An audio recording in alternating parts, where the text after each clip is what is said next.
ఇక మేము వరంగల్ షోరూమ్కి వచ్చామండి. ఇగో ఈ సారథి బండి నెల రోజులు అవుతుంది, 2 నెలలు. ఈ 2 కస్టమర్లు బండి కొందామన్నారు. ఈ సర్వీస్ కోసము సర్వీస్ చూసి బండి కొందామని వెళ్ళిపోతున్నారు.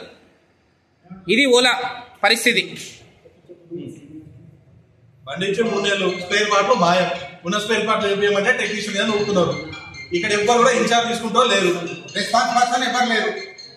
హన్మకొండ 100 పిల్లల టెంపుల్ దగ్గర ఉన్నది షోరూమ్. ఇది షోరూమ్ పేరు ఏంటి? అర్థం కాలే. రాయపుర వరంగల్ అట. టెక్నీషియన్ వీళ్ళ